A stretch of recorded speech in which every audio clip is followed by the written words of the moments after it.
Cheating wife openly went on a date with AP, and I got epic revenge. Fine, I said flatly. Jun's voice grew louder. Fine? Did you hear what I said? Yes, dear. You're going on a date this Friday with another man, and you're okay with that? Her surprise was palpable. Not at all, but what choice do I have? As you pointed out, I don't control you. You're your own person. Your tone and expression make it clear you're determined to go through with it. So what other option do I have? I'll be back. Don't let your fragile male ego get in the way. I love you and I'll make this up to you. You'll see. So you know it's wrong, I replied calmly. What do you mean? I never said that. I deserve this. Will your parents and my parents agree with you? Gina looked down, unable to answer, clearly indicating guilt. I allowed the silence to linger, sensing her inner struggle. You know as well as I do that they won't. You admitted what you're doing is wrong when you said you'll make it up to me. What? When? Why else would you need to make it up to me? If it were just lunch with friends or a haircut, there'd be no need. You said it because you know it's wrong, and that makes you an unethical person. Her uncertainty crept into her voice. But you said I could do it, she protested. No, I never did, and I never will. I only acknowledge that I can't stop you. I do not approve. I wish you would stay with me or go out with me. We could go to the same restaurant and the same club afterward, but it's not about the meal or the dancing, is it? It's about the company you prefer, and that company isn't me. You want me, right? Once more, she lowered her head in silence. What's his name anyway? It's not important. Fine, I won't argue about that. Just know this. I don't want you to go with Mr. Pound, and there will be consequences if you do. What consequences? Like you and Mr. Hound. I won't say you're not just beautiful.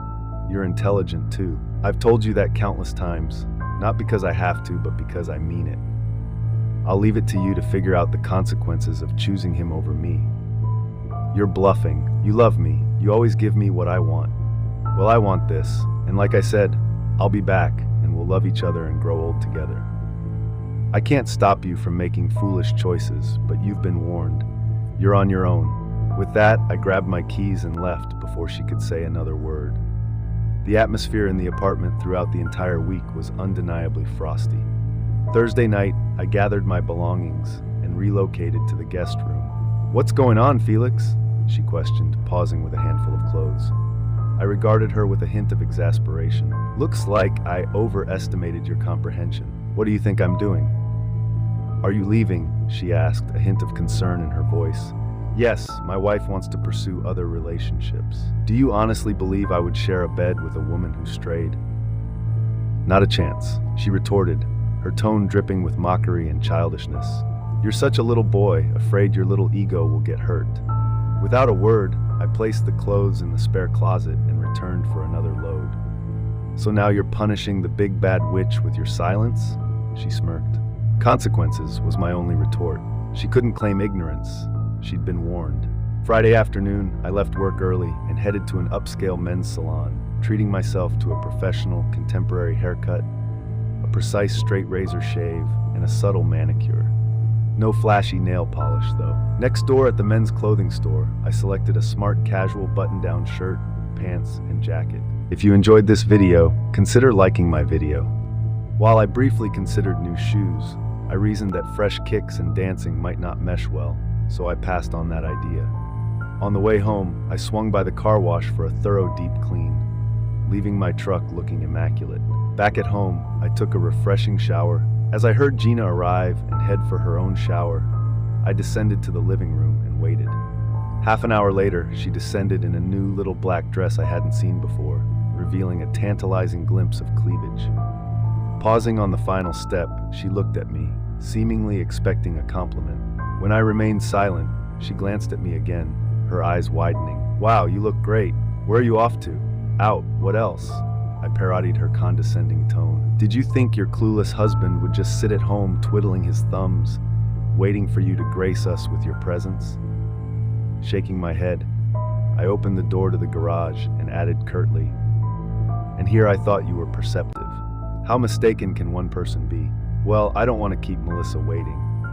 With a satisfied smile, I slipped into my spotless truck, hearing her scream in the background. Melissa and I enjoyed a delightful evening at a wine bar known for its light dinners and live piano performances on weekends, which livened up its modest dance floor. Our rapport at work had already revealed that conversation flowed effortlessly between us. Even more gratifying was her appreciation for my sense of humor. It may sound cliché, but it's undeniably true. There are few things as heartwarming for a man as a woman who laughs at his jokes. We clicked effortlessly, and on more than one occasion, our lips brushed gently against ears, cheeks, and lips, igniting a spark between us that felt nothing short of magical. However, we both acknowledged the reality that I was still married, and we respected the boundaries that entailed. So we spent the evening leisurely sipping wine and indulging in playful flirtation with our eyes as we conversed. Don't miss out on the journey to 1,000 subscribers. Hit that subscribe button now and be part of something big before everyone else. As I dropped Melissa off at her apartment, she did me a favor by dabbing a drop of her perfume on my shirt and leaving traces of her freshly applied lipstick on my collar and cheek. With a playful peck on the cheek, she bid me goodnight. "Go get her, Tiger," she teased. We shared a laugh as I climbed into my truck and headed home. It was barely 10 p.m. when I strolled into the apartment. "Where the hell have you been?" Gina demanded. "None of your business," I retorted, unfazed. "You never disclosed where you went with your mysterious Mr. P-hound. I would have asked if you used protection, but frankly, I couldn't care less. You've sown your consequences because I'm done with your deceitful, cheating ways. So I couldn't care less about your whereabouts, activities, or companions. I had an amazing time, and for that, I thank you very much." "What do you mean, thank me?" Gina's voice trembled with frustration. "Don't you see? If you hadn't foolishly suggested opening up our marriage, I wouldn't have had the chance to get to know Melissa better." What an incredible woman. "Smoking hot. Thank you, dear," I muttered. Suddenly, Gina let out a piercing scream, making me worry if a neighbor might call the police. "You know I despise her. Why do you think she was the first person I called?" I added. Astonished, Gina stared at me, her expression a mix of shock and disbelief. "Wow, what did you say?" "Once again, I seem to have overestimated your intellect," I remarked. "Pull yourself together for a moment. This isn't rocket science. You decided to reject me and flaunted it by dolling up for some anonymous jerk, wearing outfits you've never worn for me, and now you're surprised that I followed suit. You altered the terms of our marriage against my wishes, and I simply mirrored your actions. The only difference is, I had the decency to tell you who I went out with. For some strange reason, you're too ashamed of your partners to reveal their identities. So, Miss Rocket Scientist, what exactly is your issue?" The wind was knocked out of Gina's sails and tears welled up in her eyes. Without giving her a chance to respond, I pressed on. "Let me guess, Jack Robinson didn't sweep you off your feet like you'd hoped." Another squeal, this time filled with anguish, pierced the air, accompanied by hands clasped over her mouth. "How did you find out?" Jenna exclaimed. In a tone reminiscent of a game show announcer, I declared, "And once again, your intellectual shortcomings are laid bare for all to see. Consider, if you will, you work in an office with at least 10 other women, and Jack is renowned as the biggest womanizer in the world. Everyone there knows who's involved with whom, and gossip runs rampant. You used to partake in it as well. So, my dear, did you truly believe you'd be an exception? For over a month, several of your supposed friends have been informing me of your susceptibility to Jack's charms, suggesting you were not only falling for his manipulations, but actively seeking them out. Googly eyes, as one of your co-workers put it, I remarked casually. Who knows, perhaps he left her for you. Hell hath no fury and all that. Word on the street was that tonight was the night he intended to claim you as his own, with a room reserved at the Marriott," I continued, observing her reaction closely. "Apparently, he prefers the Marriott for the initial encounter, followed by Motel 6 or the woman's residence. Were you unaware of that?" Her widened eyes betrayed her shock and dismay at being exposed as naive and an easy target. Tears streamed down her face as she confessed, "Oh, Felix, I'm so sorry. You're right, I've been such a fool. How can you stand to be married to such a stupid woman like me? Ah, Jana, here's the good news. I don't have to. I don't need to remain married to your foolish, promiscuous self. Divorce papers will be served to you tomorrow morning. We're only renting this house, and we have 3 more months on the lease, so you can either renew it or use the time to find something more suitable." Her voice trembled as she asked, "Where will you go?" Melissa has offered me a place to stay while I sort things out. She has a spare bedroom she's using as an office. Once the divorce is finalized, she suggested we explore more favorable terms. Very promising ones, I must say. I'm looking forward to diving into them further. Everything else you and I have, we'll just split down the middle. Now, you can sleep with whoever you want, and you won't have to endure the approaches of a wimpy husband. I hope Jack is worth it. Epilogue, I convened with some of the other husbands who fell prey to Jack, also known as Mr. Hound, one evening after dinner. He discovered his car vandalized, windows shattered, paint scratched, baby excrement smeared on the seats, wheels stolen, and various other damages. As he assessed the destruction, 3 masked assailants, all clad in black, silently robbed him and subjected him to a severe beating. The police were confounded as to why the attackers, seemingly after his wallet and counterfeit Rolex, would also inflict such brutal injuries to his groin. With no witnesses and the parking lot cameras defaced, their investigation hit a dead end. In the meantime, the authorities' victims were engrossed in a poker game at one of their residences. After his recovery, Jack decided to move out of state. His current whereabouts remain a mystery and are largely inconsequential.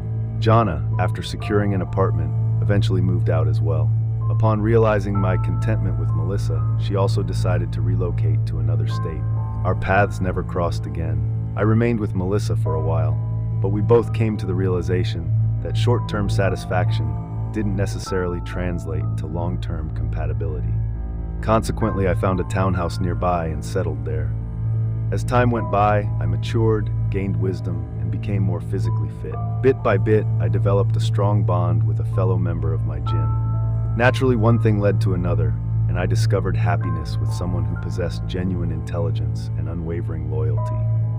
Story 2I 29F, live with my boyfriend 32M. We've been together for a year and moved in together 3 months in. I've been put through the ringer in all of my past relationships, if you can even call them that, with lying, manipulation, cheating, and so on.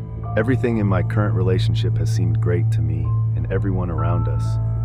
I'd had suspicions before about cheating, but I always chalked it up to my past relationship trauma.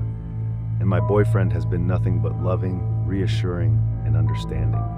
I got home early from work, and while cleaning, I found my boyfriend's old phone. I know. Curiosity got the best of me, and I decided to turn it on and go through it.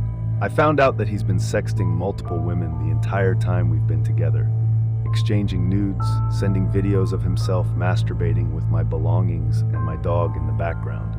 Back in December, we were taking a trip back to his home state to visit his family, and he flew out a day earlier than I could due to work. He tried to meet up with one of the women on his one free night, while I was on a red-eye flying out to meet him. The only reason he didn't succeed was because she was sick. I have no proof of physical cheating, but obviously this qualifies as cheating in my book. Now here is where I need advice. Do I tell him I found out and went through his phone? Or do I casually bring up that I view sexting as cheating and see what he says? I am planning on ending the relationship regardless. This is an extreme deal breaker to me, especially due to my past experiences. If you're moved by these stories, hit that subscribe button and ring the notification bell. Don't miss out on the upcoming emotional roller coaster of relationships. Your support means the world, and we can't wait to share more compelling tales with you. Until next time, remember, every relationship has a story worth telling. See you soon.